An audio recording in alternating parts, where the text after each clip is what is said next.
Hola, gracias por vernos en New Multicultural Channel Community Hour. Mi nombre es Fernanda Vallejo y en este episodio les tengo una historia de éxito. Todos llegamos a Canadá de diferentes maneras, pero vamos a escuchar una historia de resiliencia y de superación. Bienvenido, Elman. Tengo a Elman Montoya.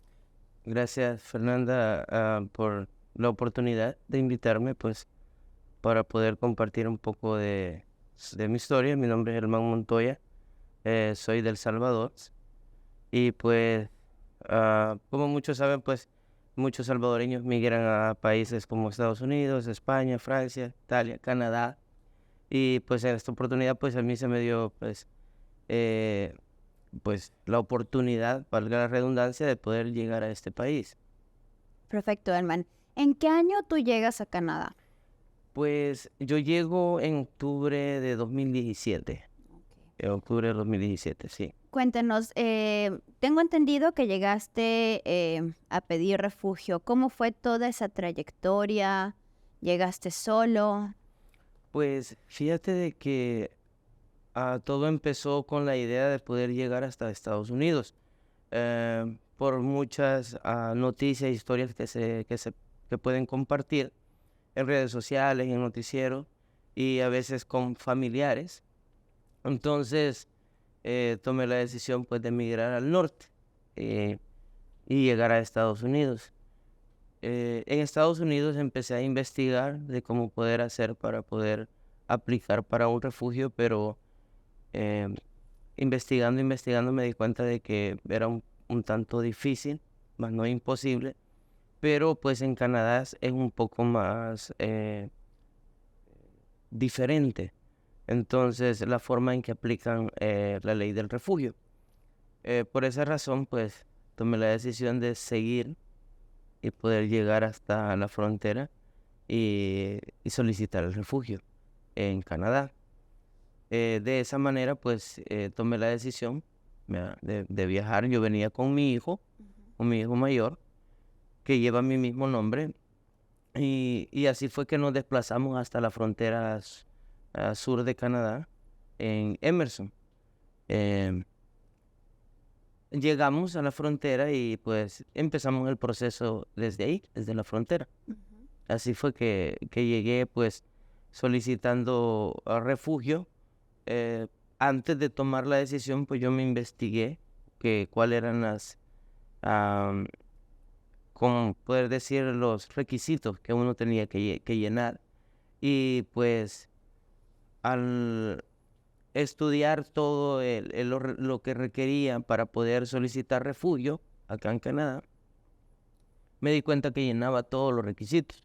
Entonces, eso fue que me empujó más a, a poder, pues, terminar el viaje acá en Canadá y subir hasta este país. ¿Qué te empujó a dejar El Salvador?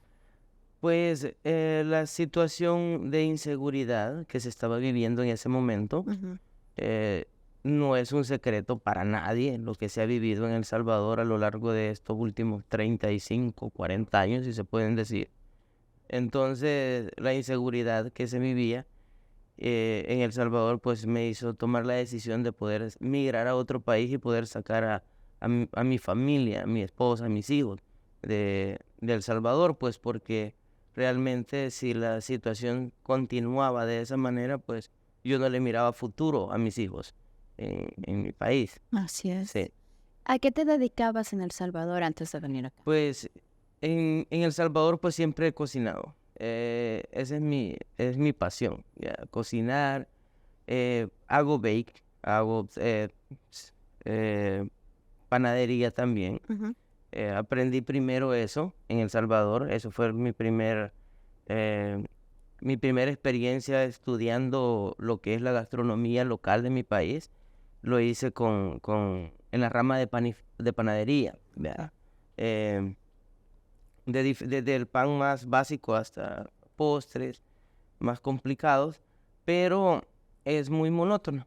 Entonces, cuando se me dio la oportunidad de explorar lo que es la cocina, Ujú. me gustó más, porque tienes la oportunidad de crear, de mezclar sabores, y eso me gustó, que no es no es lo mismo. Puedes hacer nuevas cosas, puedes fusionar recetas y sabores. Entonces, eso me gustó. A eso me dedicaba en El Salvador, pero pues cada quien pues se dedica la rama que más le gusta dentro de alguna especialidad, y a mí me gusta la comida italiana, las Ok. pastas, la pizza, ensaladas, me gusta mucho eso. Ok. Sí. Ujú. Perfecto. Y cuéntenos cómo fue la trayectoria para llegar desde El Salvador hasta acá. ¿Por qué tuviste que pasar? ¿Cuál fue la parte más difícil? Pues algunos que me han escuchado pueden creer tal vez que dice muy exagerado con algunas personas que he hablado de ciertos países que crucé, Guatemala y México, para ser específico. eh, Me dicen, no, pues es increíble porque todos vivimos diferentes experiencias, Así es. algunos duras, otras más suaves. Hay personas que no han sufrido absolutamente nada, pero cuando uno empieza en un viaje de esto, porque sabes que es un viaje que lo inicias, conoces el día que lo inicias, pero no sabes cuándo va a terminar. Entonces pueden ser 10 días, pueden ser 20, 25. Hay personas que se tardan meses. Y dependiendo la cantidad de días que te tardes, pues así es lo que sufres. Nosotros, el grupo que nosotros estábamos viajando, éramos 11 personas con el guía. Venían niños y también adultos. Y me recuerdo bien todo el viaje, desde el día que lo iniciamos, el 5 de enero. Y pues la verdad es que en el camino creo que lo más duro fue, eh, estuvimos secuestrados sin saber. Ok. Sin saber, estuvimos secuestrados en México por un par de días. Y fue bien duro un día que me acuerdo que llegamos a ese lugar un sábado en la tarde. La siguiente semana, eh, lunes por la tarde, yo estaba tomando un baño, y cuando salí del baño no encontré en la habitación a nadie de las personas con las que me estaba quedando en esa habitación. Y mi hijo estaba muy asustado, Ok. eh, eh, metiendo ropa a la mochila que traíamos, y me decía, tenemos que irnos, y estaba como nervioso y asustado. Y yo le pregunté qué pasaba. Entonces me dice, tenemos que irnos porque ya vienen. Entonces, y yo pregunté que quiénes venían, y me dice él, no sé, pero nos vinieron a decir que teníamos que irnos a esconder al monte. Y cuando salí de la habitación, todos iban corriendo hacia el monte en la noche. Eso fue como después de las 8 de la noche. Y nosotros estábamos en una área de bosque, que cuando yo ya llegué a Canadá a investigar, me voy dando cuenta que estábamos en las orillas de una selva muy conocida en México. Y pues nos fuimos a esconder al monte en medio de la noche. Pasamos una parte que el monte estaba bien alto, no llegaba casi al pecho. Y bien me acuerdo que venía otra persona ahí que esa noche temprano se había bañado, se cambió y se puso ropa blanca. Incluso del susto se la quería quitar para que no nos encontraran, según ella. Entonces, fue un poco difícil porque en medio de todo eso, del susto, hubieron cosas que fueron graciosas porque íbamos huyendo en medio de la noche, y yo tratando de mantenerme controlado porque era uno de los mayores que venía en el grupo, y yo trataba de calmar a los demás. Ujú. Entonces, y estuvimos ahí hasta pasada la 1 de la mañana en medio del monte debajo de un palo. Incluso en esos momentos más difíciles, a veces hasta las personas que uno no cree o los ve que no piensan o no creen en Dios, en esos momentos se acordaron. Y pues yo tengo conocimiento un poco, sé que Dios existe y todo. eh, y pues me dice, pues ore usted y que Dios que nos proteja. Pues entonces en ese momento pues ahí nos agarramos de las manos todos, y le pedimos a Dios que nos protegiera hasta que pues pasara todo. Ya después de la 1 de la mañana creo que alguien de los del grupo dijo, voy a ir a ver un muchacho, me voy a acercar yo solo. Y nos dijo lo que iba a hacer para ir a ver si las personas que habían llegado, esto eran policía judicial. Después nos dimos cuenta que era la policía judicial que iba a ir a revisar el lugar para ver si no tenían migrantes. Obviamente las autoridades saben lo que pasa. Entonces ya el dueño o el que nos estaba cuidando ya nos mandó a decir con el muchacho de que podíamos regresar y regresamos. Fue una de las experiencias bien difíciles en el camino, que nosotros prácticamente estábamos como desconociendo que nos tenían retenidos. Y después entendimos muchas cosas que nos habían pasado en ese tiempo que estábamos allí, nosotros que no entendíamos. Pero luego de eso, pues nos dijeron, sí, la persona que los tenía, pues sí, los tenía retenidos, estaban pidiendo más dinero por ustedes aquí en El Salvador, porque los habían secuestrado. Es muy difícil porque cuando uno toma una decisión de salir de su país, uno no sabe a qué se va a enfrentar.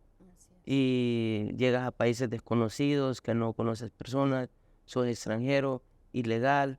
Entonces es un poco difícil porque no sabes qué pueda pasar. Y muchos no llegan. Y muchos no llegan, sí.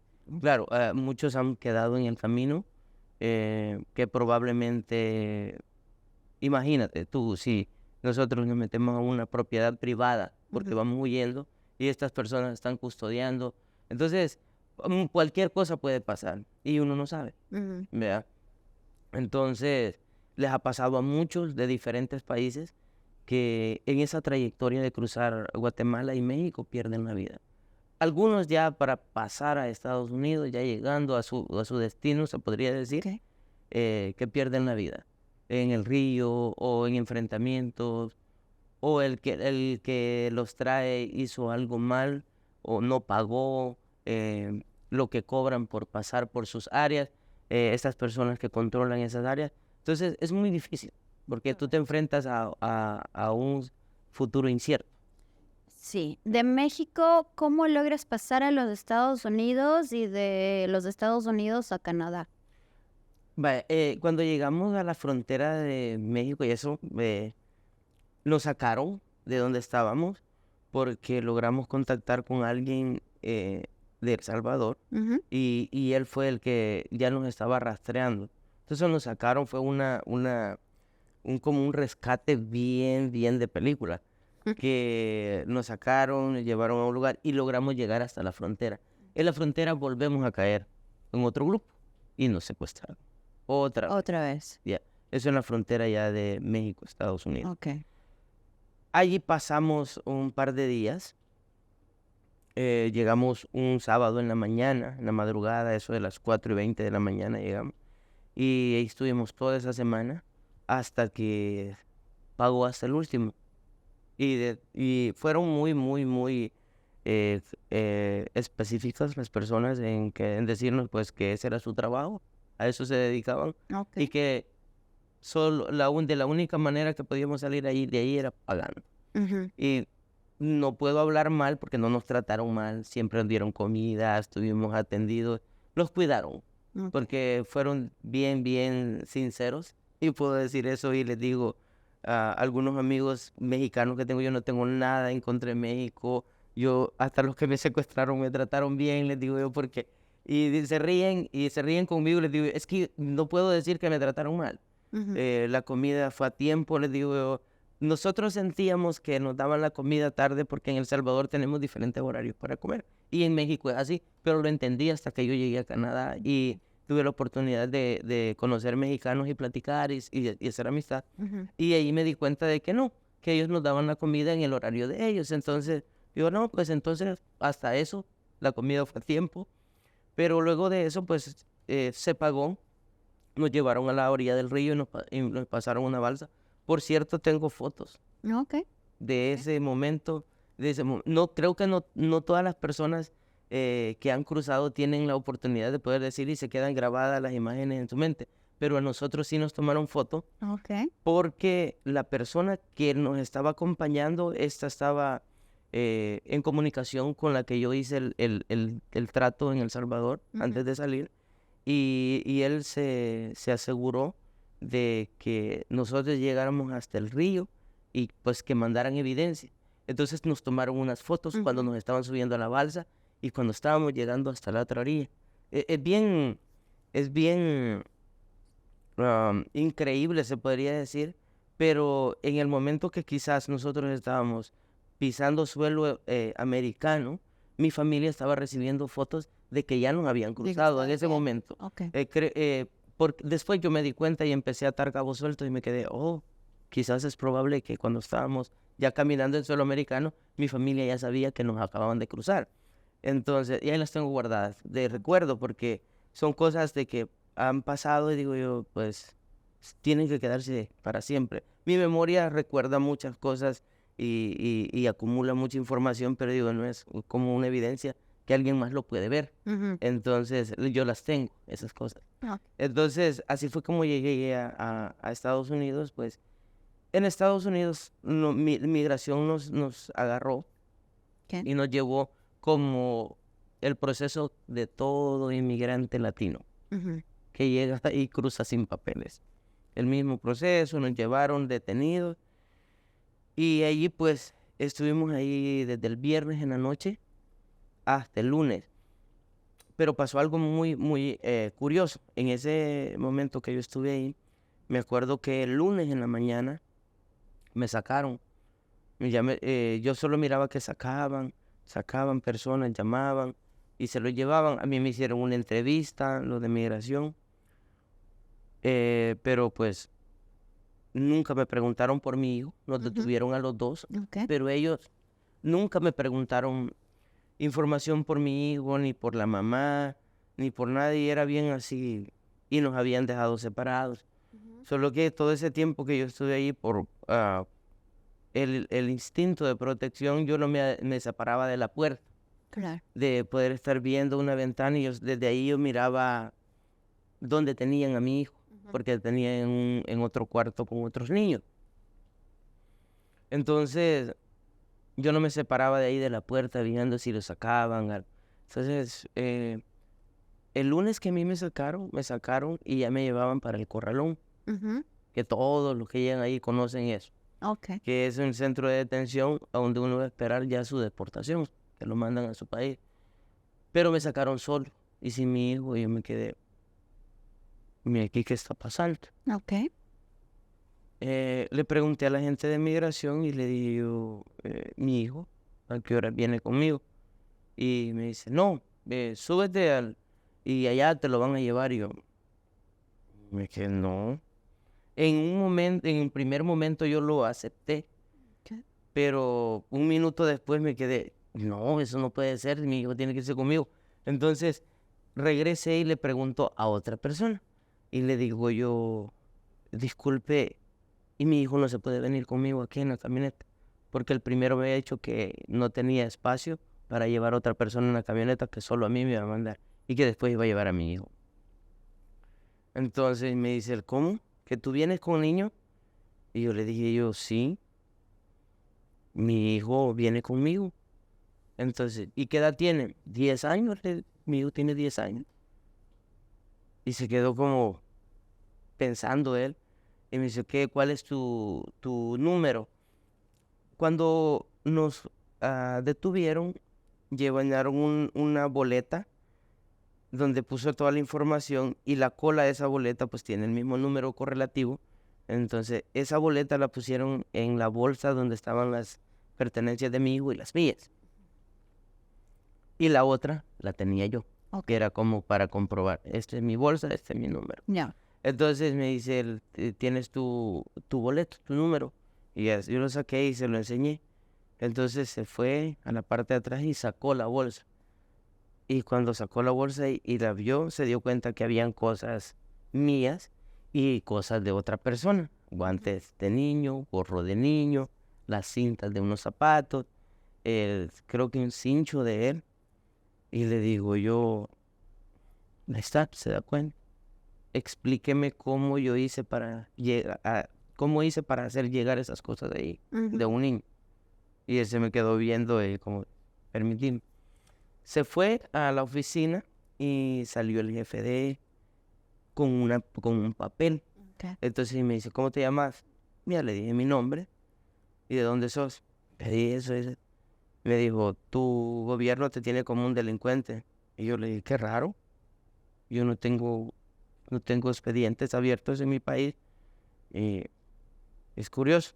Y le conté la única experiencia que he tenido. Tuve un accidente de tránsito, tal fecha, pero fui sobreseído porque el señor no presentó cargos porque era culpa de él, que yo lo había golpeado, no era mi culpa. Y él fue, a ver, y se me quedó viendo él. Cuando él vio que le di datos, fechas y todo, me dijo, sí, vení.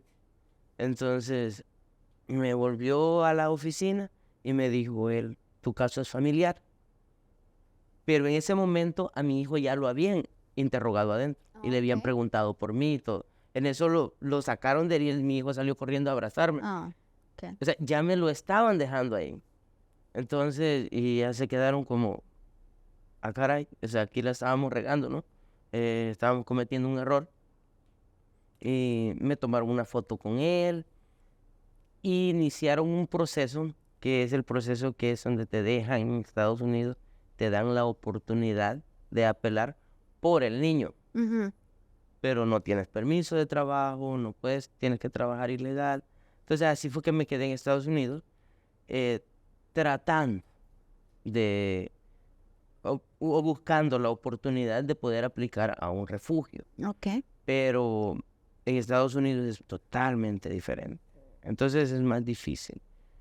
Ah, la vida es diferente y pues empecé a trabajar allá, pero buscando esa oportunidad.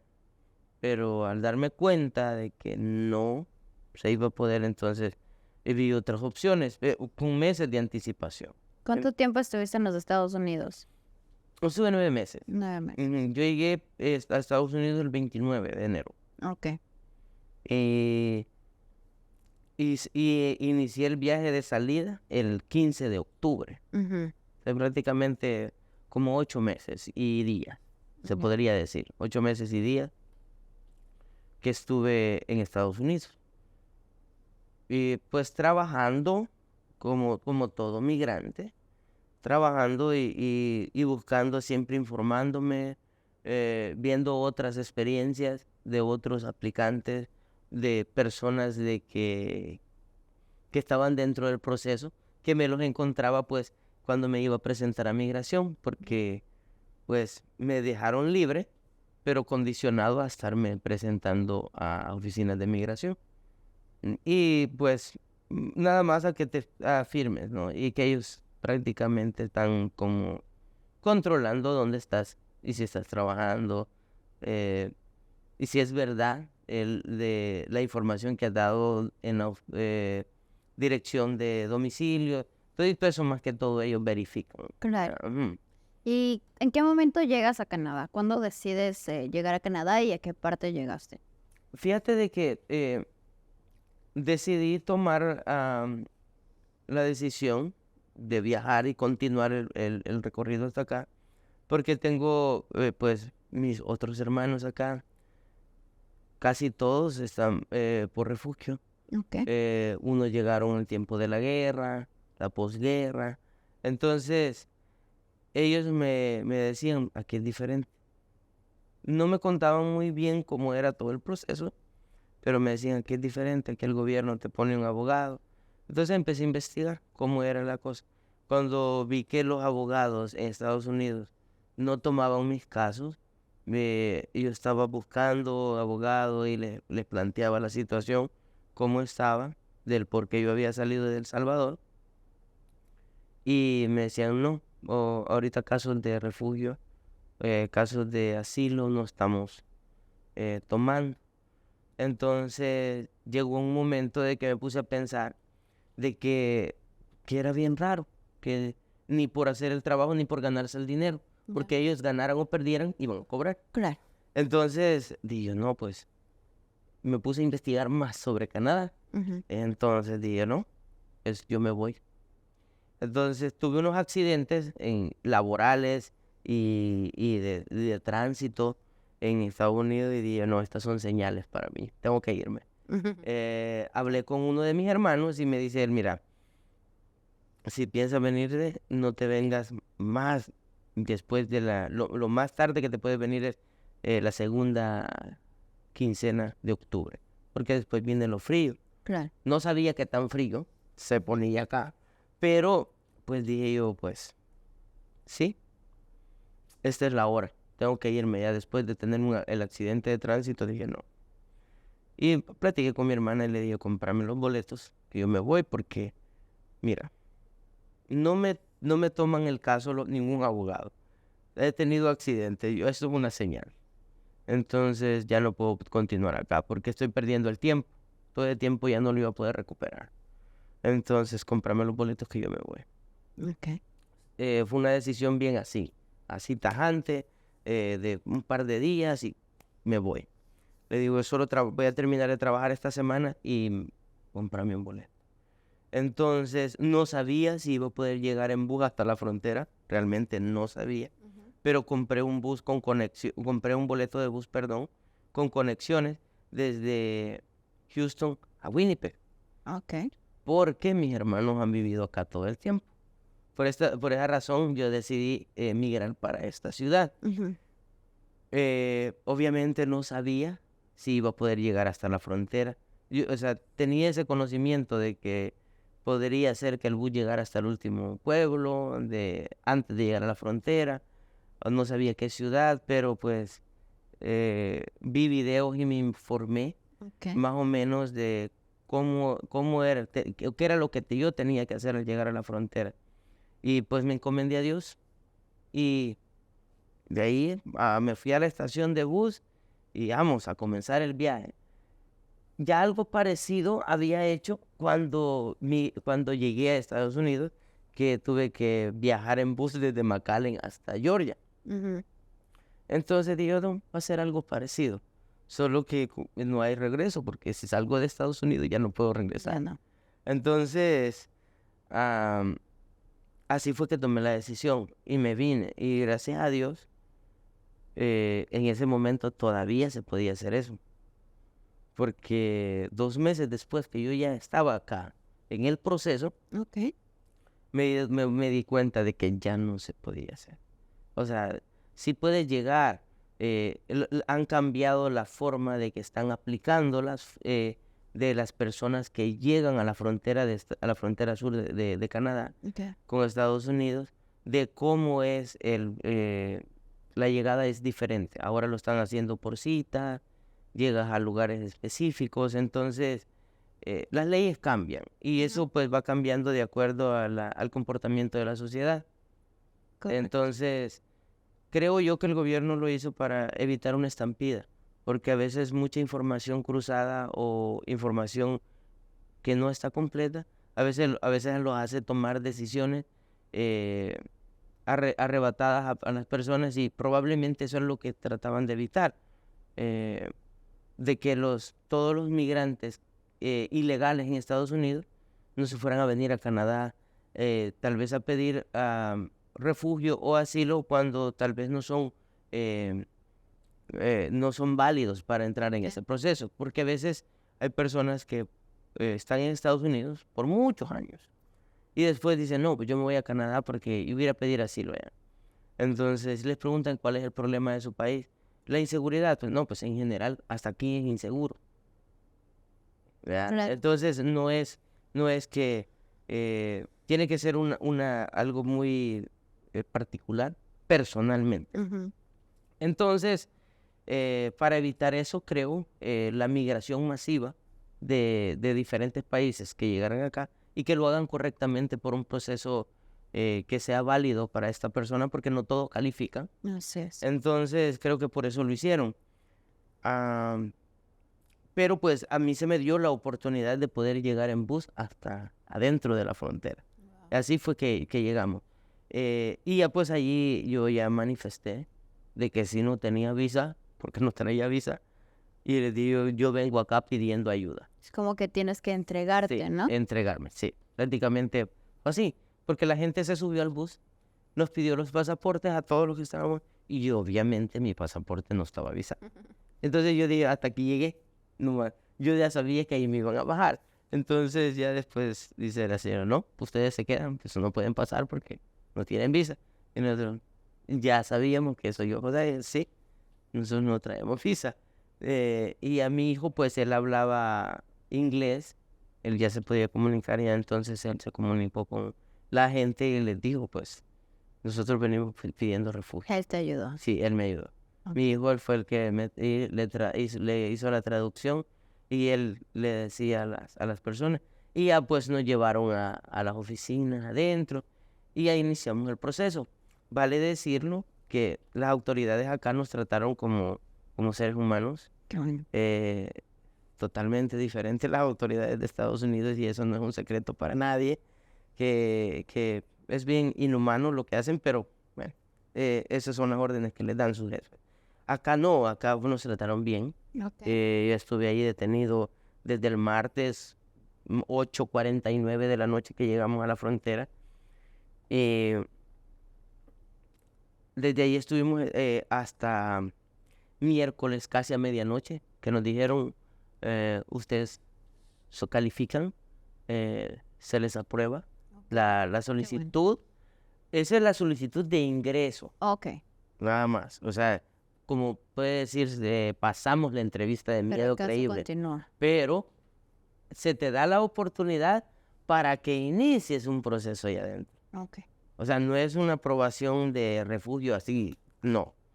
Eso es como, o sea, te aprobamos que sí entres. Te dan un estatus temporal, se podría decir. Pero todavía tienes que demostrarlo. Y entonces ahí inicia el proceso.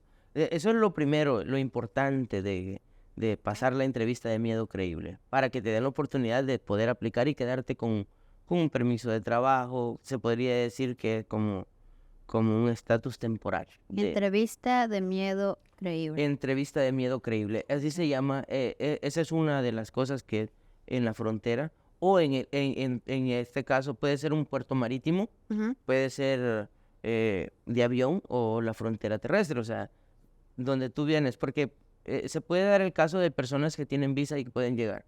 Ok.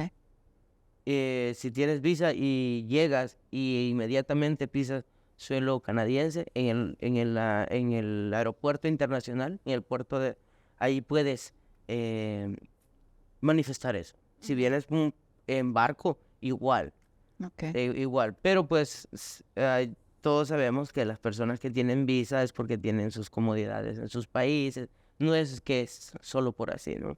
Pero se puede dar el caso de personas que tengan una visa y estén pasando un problema en su país y puedan solicitar refugio, pero eso tiene que hacerlo inmediatamente, nomás llegas al puerto de entrada. Pero ahí es donde te preguntan tu historia, del por qué, y ahí ellos evalúan, y esa es la entrevista de miedo creíble, donde tú les cuentas el por qué y cuál es el miedo que tú tienes personal de poder regresar a tu país de origen. Claro. Entonces, ahí es donde se te abre la puerta a la oportunidad de poder ir a la Corte de Migración y pelear tu caso de refugio.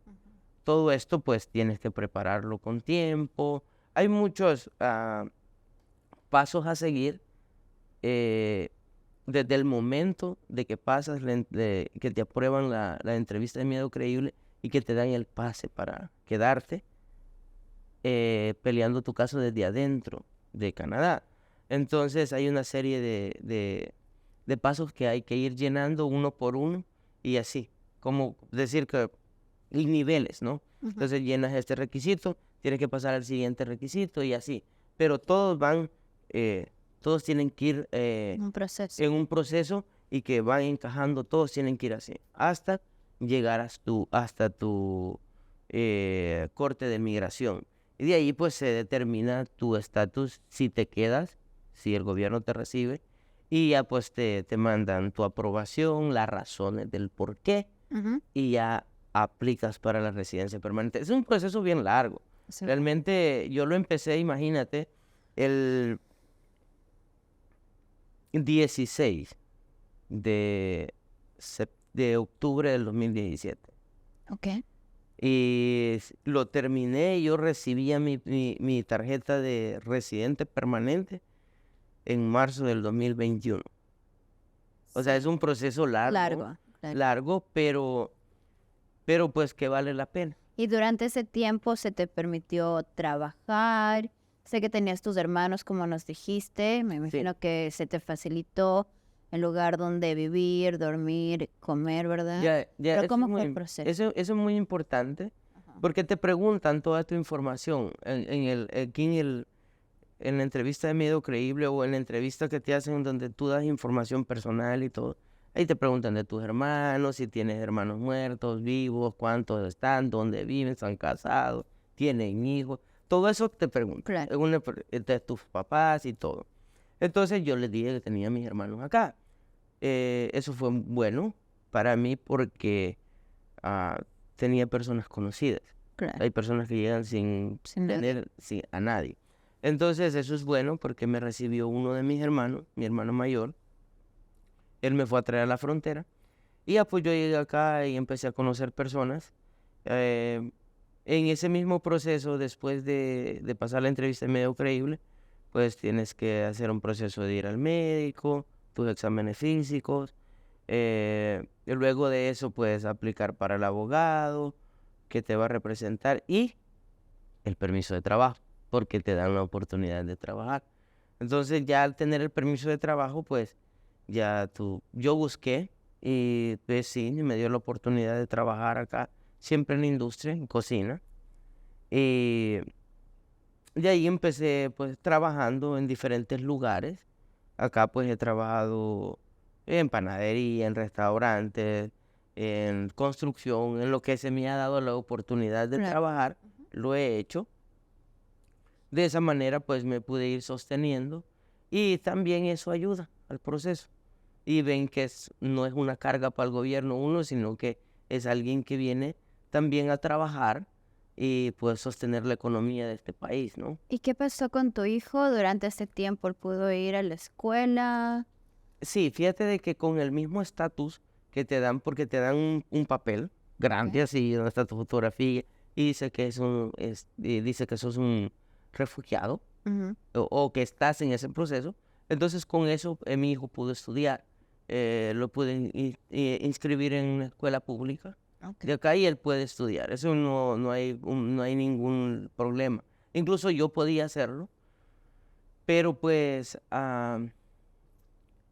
yo tuve, bueno, mucha gente sí me ayudó con información, pero la cuestión está de que como las leyes van cambiando y se van actualizando casi todo el tiempo. Hoy te podría decir que muchas cosas que tal vez yo hice en mi proceso, tal vez ya las han omitido o las han complicado más. Entonces, porque por hoy no he estado actualizándome los últimos 6 meses, no me he actualizado muy bien cómo está y que como cada proceso es diferente. Así es. Entonces, am, pero creo yo que con respecto a los refugiados, siguen lo mismo. Mi hijo pudo estudiar, ya ahora él ya tiene casi 18 años y pues puedo decir, no, pues tiene oportunidad de aprender otro idioma, él habla español y habla el inglés y aquí pues hay bastantes latinos ahora y ahora muchos canadienses están aprendiendo el español y eso es bueno porque también nosotros estamos colaborando un poco. Hay bastantes personas que a veces llegan a mi lugar de trabajo actual ¿Ya? y, y hablan español. Alguna vez me dicen, no, pues es muy divertido venir los sábados y escuchar que hablan español por todos lados en las Sí, mesas. seguramente. Entonces, es muy bonito. Eso es muy bonito porque digo, ahora el idioma lo están poniendo en el radar también de ellos y que también es una lengua que existe y que en muchos países latinos lo compartimos y hablamos. Así Sí. es. Entonces tu historia se basa en que tuviste que salir desde El Salvador, pedir refugio, ya estás acá y ahora tienes la oportunidad de trabajar en tu misma área que trabajabas allá. Sí, sí, porque pues en El Salvador trabajé muchos años. Cuando descubrí este mundo de lo que es la pizza y todo eso, Ok. me encantó. Me quedé en ese lugar trabajando por muchos años con un chef italiano en El Salvador y aprendí mucho con él. Entonces, y eso es lo que a mí me gusta hacer. Digo, bueno, pues ahora me dedico a lo mismo, estoy en la misma industria, siempre de la comida, siempre en la misma área de pizzas y todo. Eh, y básicamente, pues, creo yo que todos ya traemos lo que nos gusta.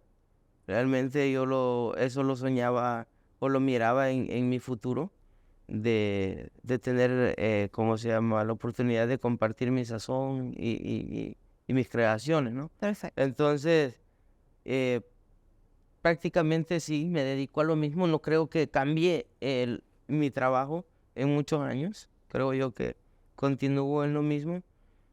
No sé, depende porque ya ves que el mundo está cambiando.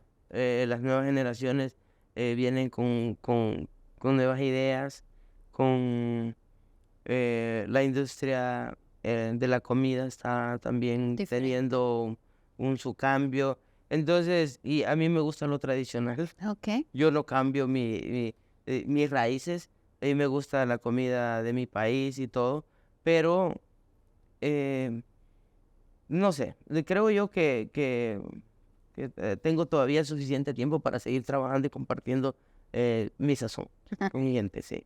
Lo cual está buenísimo porque pienso yo que estás trayendo una nueva comida de otro país a Canadá, a Winnipeg, algo que no se ha visto tanto, ¿verdad?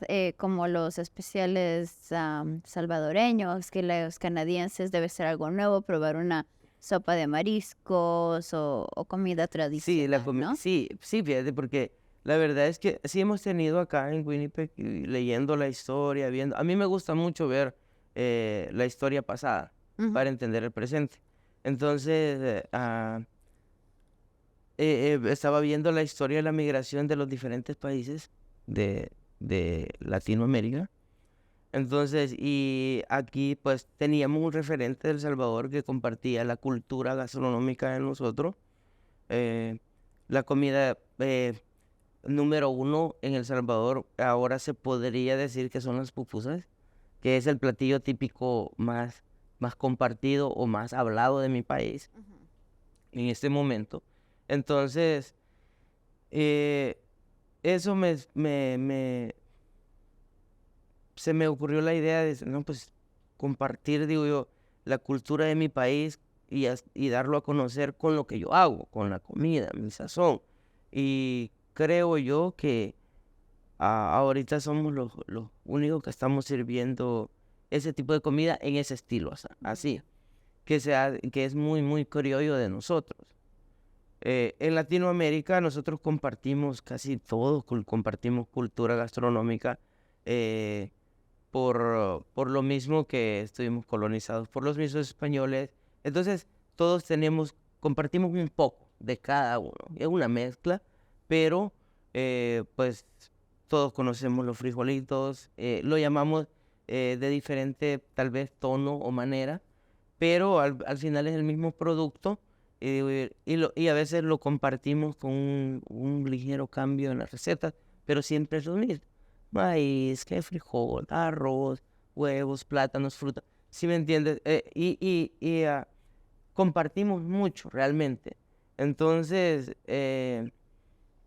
pero todos tenemos cosas únicas de cómo las hacemos. Claro. Entonces, digo yo, no, pues en México comen frijoles, en Guatemala también, pero lo hacen de diferente manera. Así es. Entonces, digo, tal vez les va a gustar la presentación que nosotros lo hacemos. Y sí, lo han aceptado muy bien. No todos les gusta, algunos son muy, ¿cómo se llama?, celosos con sus platillos de cómo los hacen, Claro. pero con ser así lo han aceptado muy bien y dicen, no, pues ese estilo está bueno, pero en mi país lo hacemos diferente, pero está rico. Entonces, Claro. es algo que, digo yo, no, pues es bueno compartir la cultura. Sí, además de que estás dando un espacio a los propios latinos para ir y también practicar en su mismo idioma, probar algo de un país latinoamericano, Ujú. ¿verdad? Y poder disfrutar de esto. Cuéntame, ¿cómo te ves tú de aquí en un año o de aquí en 5 años? Pues, mira, estamos trabajando muy duro Creo que todos los que vivimos acá sabe de que en estos países pues es de trabajar mucho, Así es es. duro, es bastante esfuerzo, pero em, pienso mucho en el futuro, realmente pienso mucho en el futuro, pero también vivo el día a día y pues es bien impredecible ¿Qué poder va a decirse pasar? qué va a pasar, pero pues yo me veo que tal vez no con otra sucursal, tal vez no, pero con el lugar que haya más, que haya más latinos, que haya más latinos a conocer el lugar, a compartir el sazón, el sabor de nosotros. ah, yo creo que va a ser un éxito, creo que va a ser un éxito. Claro que sí. Entonces, no sé, estamos pensando en nuevas cosas, ah, pero mientras no se hagan, pues no podemos averiguar lo que va a pasar. Lo que va a pasar. Sí, ¿qué va a Perfecto. pasar? ¿Y qué consejo tienes para todos los nuevos inmigrantes a Canadá que llegan no solo como refugiados, sino que llegan como turistas con la esperanza de quedarse? A todas las personas que son nuevas acá. Porque de todo principio es súper difícil, complicado conseguir trabajo para muchos. Pero ¿cuál es tu recomendación para las personas que te están escuchando en este momento? Yo les aconsejaría, primero que nada, es estar dentro del marco de la ley. Acá en este país es muy legalista. Eso es lo primero.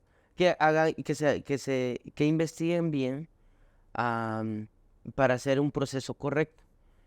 Porque a veces, por mala información, a veces aplican de manera incorrecta. Entonces, por esa razón, a veces fallan los procesos. Entonces, yo les aconsejaría, acá es un país de oportunidades, solo es de saber identificarlas y tomar la decisión correcta. Eh, es un país con un weather, con una temperatura es extrema y todo, pero yo creo que no, eso no debería de ser No sé. un obstáculo para poder, ¿cómo se llama? Triunfar. Entonces, mi consejo, pues creo yo que sería hacer el proceso en el rumbo correcto que puedan calificar, porque yo sé que al principio es muy difícil. Creo que a todos nos ha pasado, a todos los migrantes nos ha pasado que nos perdemos una vez en la ciudad, que nos frizamos por el frío, que, que a veces podemos hasta desear regresarnos de decepción porque tal vez no se nos da, pero es de seguir intentándolo porque eh, el que no persevera no alcanza. Entonces yo creo que es más que todo eso, continuar, continuar, y yo creo que todos tenemos la misma capacidad, solo que tenemos que desarrollarla. Y entonces en este país todos tenemos las mismas oportunidades. Perfecto. Solo tenemos que saber identificarlas y tomarlas a tiempo. Eso es todo. Es Excelente. decir, todos tenemos las mismas oportunidades. Solo tenemos que identificar cuál es la que nos conviene más y tomarla. Eso es todo. Perfecto. Ujú. Y por último, ¿cómo la gente puede encontrar no solo a Elman, sino a The Elm Pizzeria en redes sociales? ¿Cómo te podemos encontrar? Pues en redes sociales estamos como The Elm Pizzería en Café. Estamos en Instagram, en Facebook. Y pues eso es en redes sociales. Nos pueden buscar, ahí está el menú, ahí compartimos toda la semana los especiales. Y pues la dirección, nosotros estamos ubicados en el 163 Henderson Highway. Y pues ahí nos pueden visitar y pueden conocernos, pueden hablar con nosotros, pueden compartir si tienen alguna curiosidad, quieren saber algo de lo que cocinamos, lo que hacemos. lo que sea, pueden llegar y platicar, nosotros estamos abiertos y nos tomamos el tiempo de poder compartir a veces con las personas, porque a veces sirve esa información. Entonces, a que a la persona o toma la decisión correcta o se espera para poder estar lista para el momento de que quiera empezar el proceso, ¿sí? Perfecto. ¿Algo más que quieras comentarnos antes de terminar esta entrevista? Pues darle gracias a todas las personas pues que visitan el lugar, que ya nos conocen y pues gracias por la oportunidad, Fernanda, te agradezco mucho por la oportunidad de abrir este espacio para poder compartir más con mi comunidad, con la comunidad latino o el que habla español, podría decir, Ok. ¿verdad? Porque también pues están en las entrevistas en inglés. Entonces, gracias, te agradezco mucho, porque pues son estos espacios los que nos hacen, como se llama, llegar tal vez a más lugares. Hay personas que tal vez están necesitando escuchar un consejo de cómo tal vez hacer o iniciar un proceso o poder tomar la mejor decisión. Así es. Y pues si estos espacios no están abiertos, pues tal vez creo que es imposible llegar hasta estos lugares, ¿no? Claro. Entonces te agradezco mucho, pues, por brindarme la oportunidad de poder compartir un poco de mi historia, con todo lo que yo pasé desde el día 1 hasta el día final, que yo llegué aquí, pues se puede escribir un libro. Creo que en algún momento tal vez lo haga, de escribirme. Un día estaba pensando de que lo que callamos los migrantes, Buen tema. y es un buen tema. No sé si ya está registrado, no sé si será, pero fuera bonito compartir una historia así con cronología de tiempos, horas, días y fechas, porque a veces eso puede servir Claro. para que alguien o se detenga o pueda seguir, porque es también bastante peligroso y arriesgado y puede hacer que tú le ayudes a esta persona, no, mejor no lo hago hasta estar listo. O empujar a más al cielo pudo hacer, yo también puedo. Así Y es. entonces, pero es bonito compartir. Yo creo que sería muy, muy bueno. y- pero pues iniciamos acá, compartiendo con ustedes en esta entrevista. Claro que sí. Aquí seguiremos compartiendo más historias de éxito y seguiremos informándoles. Muchas gracias por ver este episodio. Espero que les haya gustado. Recuerden seguirnos en Facebook, YouTube e Instagram como You Multicultural Channel. Gracias.